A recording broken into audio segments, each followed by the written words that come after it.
ప్రశ్నిస్తాను, నేను ప్రశ్నిస్తానికే పార్టీ పెట్టానని చెప్పేటటువంటి మన డ్యామ్ డుషుక్ బూమ్ బుషుక్ పవన్ కళ్యాణ్ గారు అతన్ని ఎవరన్నా ప్రశ్నిస్తే అతనికి కోపం వచ్చింది, తీవ్రమైనటువంటి కోపం వచ్చింది. కోపం వచ్చి తప్పుడు కేసులు పెట్టి రోజుకొక స్టేషన్ కి తిప్పుతా ఉంటారు. దానిలో భాగంగానే ఏదైతే ప్రముఖ యూట్యూబర్ గా ఉన్నటువంటి ప్రశ్న ఛానల్ కి సంబంధించినటువంటి రావణ్ ని అరెస్ట్ చేయడం జరిగింది. అరెస్టు ఒక్కసారి జరగలేదు, రోజు అరెస్ట్ జరుగుతూనే ఉంది, రోజు బెయిల్ వస్తూనే ఉంది.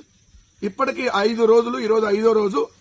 నిన్నటికి 4 కేసుల్లో ఏదైతే 4 పోలీస్ స్టేషన్లకు తిప్పారు, 4 పోలీస్ స్టేషన్లకు తిప్పి 4 చోట్ల కేసులకి ఆయన తీసుకుని వెళ్లి అయితే 4 చోట్ల మేజిస్ట్రేట్ గారు బెయిల్ ఇచ్చారు. మొట్టమొదట పిఠాపురం పవన్ కళ్యాణ్ పోటీ చేసినటువంటి నియోజకవర్గం. దాని తర్వాత ఏదైతే పంతం నానాజీ అని చెప్పి నా కొడక అనేటటువంటి భాషను వాడేటటువంటి ఒక గలీజీ ఎమ్మెల్యే నియోజకవర్గం ఏదైతే కాకినాడ రూరల్, అక్కడ ఇంకొక స్టేషన్. మచిలీపట్నం ఎంపీగా ఉన్నటువంటి బాలశౌరికి సంబంధించి మచిలీపట్నం 3వ స్టేషన్.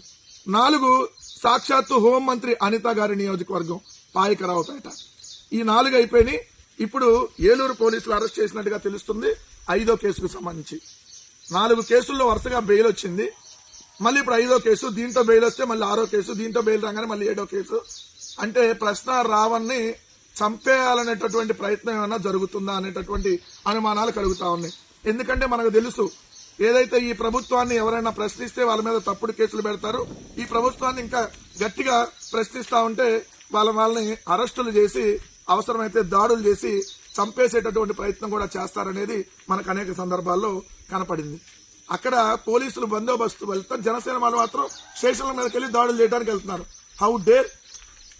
హోంమంత్రి గారు మీ నియోజకవర్గంలో కూడా జనసేన వాళ్ళు ఏదైతే వెళ్లి రావణ్ మీద ఏదైతే తిరగబడుతున్నారు, రావణ్ చంపేయడానికి వచ్చారు. అసలు ఏం జరుగుతుంది రాష్ట్రంలో? ఇంత జరుగుతా ఉంటే ఈ సిగ్గులైనటువంటి ఇంకో మంత్రి, ఈ పేరేదో దుర్గేష్, పర్యాటక శాఖ మంత్రి పేరుకి, నోరు తెరిస్తే గాలి మాటలు తప్ప ఒకటి మంచి మాటలు ఉండవు. తాడేపల్లి ప్యాలెస్ కుట్ర అంట. ఏది? ప్రకాష్ రాజు రావణ్లతో తాడేపల్లి ప్యాలెస్ కుట్ర. అసలు మేము కుట్రలు చేస్తే అసలు మీరందరూ ఉండేవాళ్ళు అంట రాజకీయాలు? అసలు మీరందరూ ఉంటారా? ఏమయ్యా దుర్గేష్ గారు, మేము కుట్రలు చేస్తే మీరందరూ ఉంటారా? అసలు మేము ఏం చేయకపోతేనే టేడుతున్నారు మీరు. మేము నిజంగా కుట్రలు చేస్తే ఏది? ఆడో ఉన్న ప్రకాష్ రాజు గారిని ఎక్కడో ఉన్న రావణ్తో కలిపి మేము కుట్ర పన్నాలా? 40% ఓట్లు ఉన్నాయి, 1,30,00,000 మంది మాకు పబ్లిక్ ఓట్లు వేస్తున్నారు.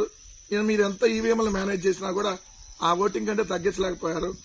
సింగిల్ లార్జెస్ట్ పార్టీగా ఉన్నాం, 1,00,00,000 మందితో మెడికల్ కాలేజ్ సంతకాల సేకరణ చేశాం. సో మేము కుట్ర పన్నేది వాళ్ళిద్దరు అంటే ప్రకాష్ రాజ్ గారు ఏదైతే రావాలంతో మేము కుట్ర పన్నామంటే వాళ్ళకి డబ్బులు ఇస్తున్నామంట. మేము కొద్దిగా సిగ్గుందా? మీ పవన్ కళ్యాణ్ ప్యాకేజీలు తీసుకుని అమ్ముడు పోతాడని చెప్పి అందరూ అట్టానే ప్రకాష్ రాజ్ కూడా అమ్ముడు పోతాడా?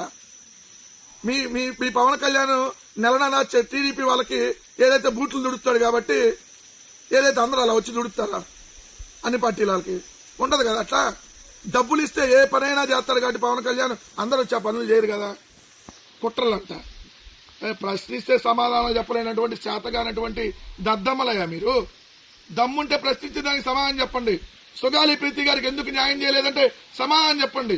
24 నెలల క్రితం నంద్యాల జిల్లా మచ్చిమరిలో ఏదైతే అమ్మాయిని అత్యాచారం చేసి హత్య చేస్తే ఇప్పటికీ శవం ఎందుకు దొరకలేదో సమాధానం చెప్పండి.